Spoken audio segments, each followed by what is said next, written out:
One comment I've consistently seen as a longtime Destiny player is Bungie is stingy with loot, so it's only natural their next game would take away said loot. While jokes like this are fun, it is something that has dominated the conversation about Marathon. It seems to be the latest game a certain subset of players want to fail for one reason or another. Despite that, games like Arc Raiders show you can be successful in this genre, along with 88% of Marathon's English reviews on Steam being positive. It is something that has a lot of discourse in a lot of directions, so I wanted to offer my own take on it, but before getting into that, I want to address one particular controversy.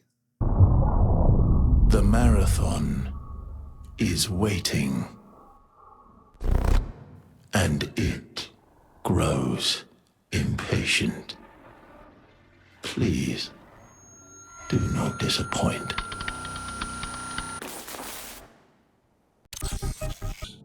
The data that you Okay, so I want to touch on this issue because transparency is important to me, though I also want to keep it brief because this can be its own video. I will say if anyone has any further concerns, they are welcome to voice them below, and I'll try to address them. Anyway, the reason I ended up waiting is two really simple things. The first is the timing of me receiving a copy. I got one before release, it didn't work, and I received a replacement roughly a week after release. At this point, it was rush out the review or wait an extra couple of days. I chose the latter and focused on other projects. Unfortunately, this resulted in further delays so I could experience that content. The other is waiting is a somewhat common practice for me. I did it with ESO, The First Descendant, and most recently Ghosts of Yote's Legend mode. Expect an impression video later this week when the new raids go live. So, with that being said, let's talk about the game.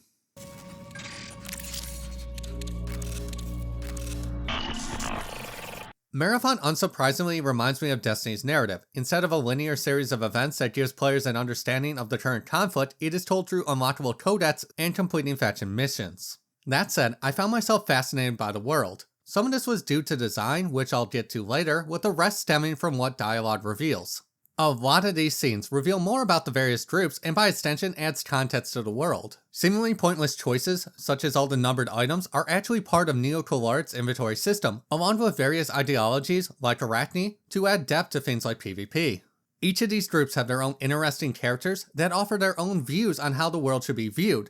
As a result, it makes me more invested in finishing their quests so I can learn more about the bigger picture. It is one of the more overlooked aspects in Destiny, where the story isn't supposed to be clear-cut as much as an experience where you live the role. Though, one benefit is none of this matters if you don't care. Understanding why boxes look one way or what is going on with a specific location won't change the core gameplay loop, something that is obviously the main selling point.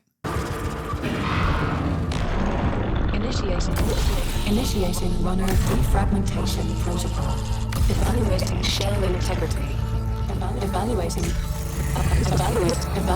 vital signs. Evaluating recognition response. If there's one thing Bungie knows, it is satisfying gameplay, and Marathon is no exception. Controls generally make sense, shooting is great, to most things just feeling good. I also think the class system works well on a conceptual level. There is a tank, healer, recon, and various forms of combatants. What makes it work is team composition will vary. Sometimes I'll deal with multiple smoke bombs, whereas other times I might lose track of someone, they're instantly revived, and then get overwhelmed in a surprise attack. There's also a strictly solo character, Rook. They get a lot of advantages, start later in a run, and are important to recognize since they won't have backup. I also like that each of these characters are easy to play but hard to master. Take the medic. Their main loop will be throwing healing drones, which extend down but not out time, plus share consumables. So imagine everyone gets a toxin debuff. I just need to use a mechanic's kit to remove it from everyone with a drone. There are also more nuanced elements, like the benefit of using Volt weapons with the skill battery discharge. Doing so will inflict an enemy with EMP. All of this gives the experience depth, assuming you can survive.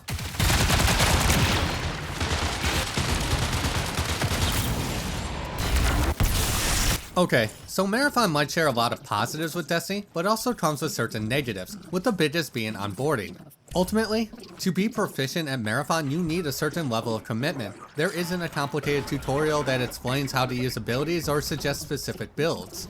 There really isn't an explanation beyond this is how you run, shoot, melee, and escape. Like, if you played the server slam, you've seen most of the tutorial. I say most because a lot of the early contracts are centered around learning the fundamentals. It's just, over time, you'll learn how to properly engage enemies, what weapons are best, and the subtle aspects to each class. Thankfully, most of these lessons will come with time, either by seeing how other people approach said problems, or the sting of losing loot.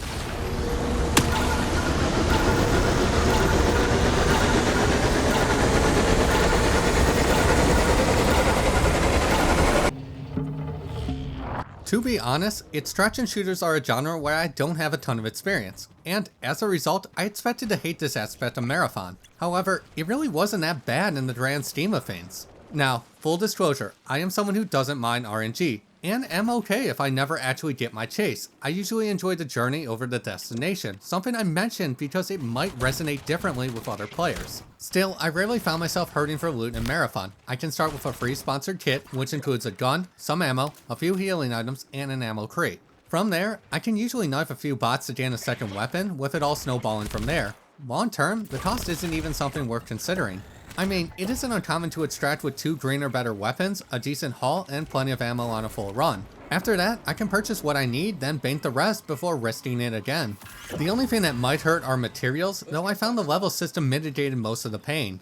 What I mean is every upgrade has a corresponding level requirement, so even if I have the materials, I'll need to wait. What furthers this is simply getting lucky along the way. Sometimes I'll fail a run, losing 5 of something I needed, whereas other times I'll defeat a hostile who had 20 that I took all the way to the bank. Over time, I managed to keep pace with the upgrades I wanted. Sure, it wasn't everything, but it was most things. This also made some of the earlier losses a bit easier to stomach. Like, one run I had a purple material, several are needed for a few upgrades, so that was a decent loss. Though, by the time I reached that level, I'd probably have another 30 to 40 hours in the game. Plenty of time to try to extract with more. Not to mention, Bungie confirmed seasonal wipes will occur, so if I don't play that much by Season 2, which is scheduled for June, it's all moot. Another nice thing is a lot of upgrades simply unlock free daily items. These are perfect for people who don't have time or interest in playing every day. Just pop on, grab a shield, some healing items, maybe a couple mods, and just stockpile. Could be enough to have the best 10 minutes of your life, or cover playing for a couple hours. It just depends on the team.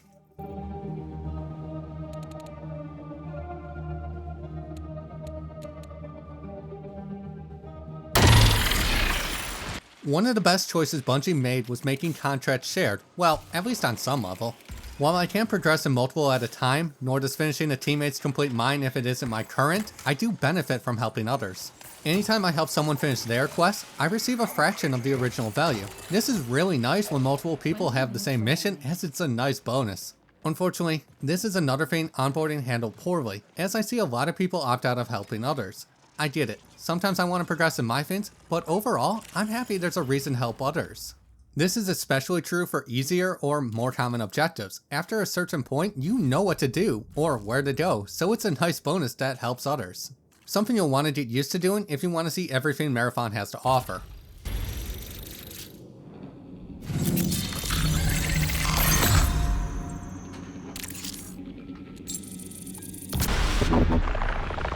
A lot of people have described Cryo as the best part of Marathon, with others considering it a place they'll never experience, and personally, I have mixed feelings about it.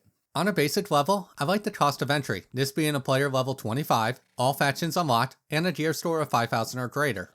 Getting player level 25 is just playing the game. I think it took me around 20 hours to complete this, something that will increase or decrease depending on your team's performance.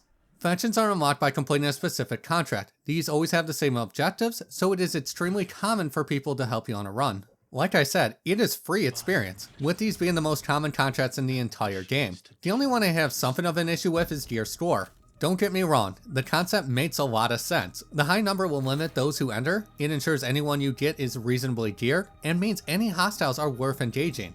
I just think the values could be better adjusted. What I mean is best understood by looking at value. I can put on 2 blue weapons, mostly blue mods, a blue shield, course, grenade, 2 implants, plus 12 total healing items, and my value is 3,600. Even with the missing stuff, I'm simply not clearing 5,000 value with this build. However, if I use a WSTR combat shotgun, I should be about halfway there. The same is true for the railgun and a few other options. And while the shotgun is solid, to the point where people commonly complain about it being overpowered, I feel it somewhat undermines the risk. The shotgun, 3 green mods, and a blue backpack is enough to go into ranked. Add in a shield, some healing items, cores, implants, and then you're ready to challenge Cryo again. It would also be one thing if these weapons were hard to come by, yet they really aren't. In addition to being a common choice of PvP players, it is unlocked by reaching rank 7 with Arachne. Arachne isn't even that difficult of a faction to level. Anything hostile towards other players will progress it in some amount, so it's arguably the easiest faction to progress in. My point is just that it doesn't encourage a well-rounded build, something I think would be vastly improved by better spreading points. As for Cryo itself, I actually really like the map. Enemy density is high, coupled with enemies having decent gear. You're going to want to work as a team and play smart if you want to survive. The layout also encourages tactical engagements. There are just so many places to hide or ways to flank that coordinated teams are going to have an extreme advantage. Certain spots are also massive, meaning inexperienced players might not even know where the attack is coming from before it's too late. It makes for an interesting experience even if you don't get to the various puzzles or secrets that lie deeper in the vault. Though, all this hinges on how invested you are in the gameplay loop.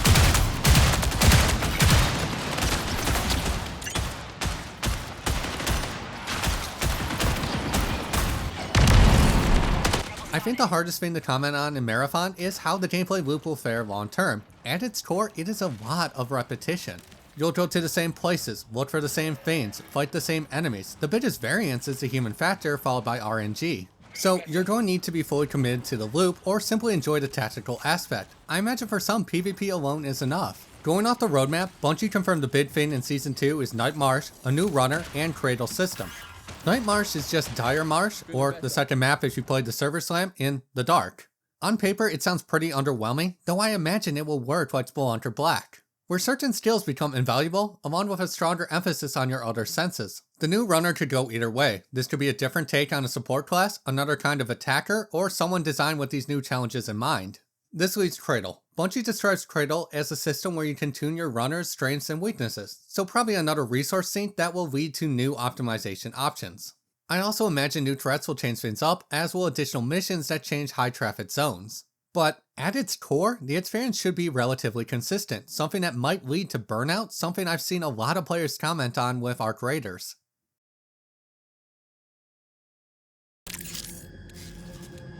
Before getting to the conclusion, I wanted to touch on design. On a basic level, I don't love how Marathon looks.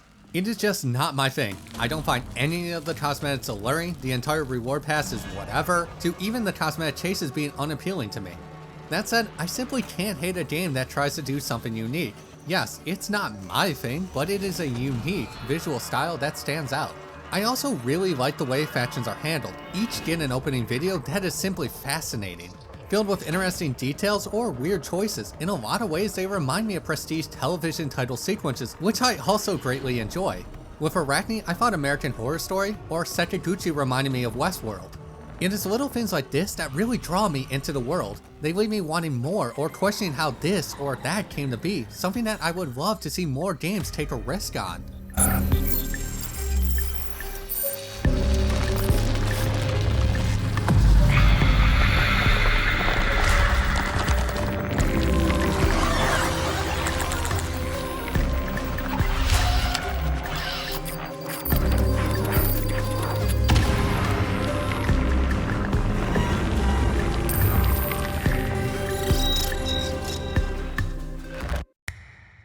Hello, dear one. I am Nona, Sekiguchi's bioscience AI. I nurtured the weave worms that spun.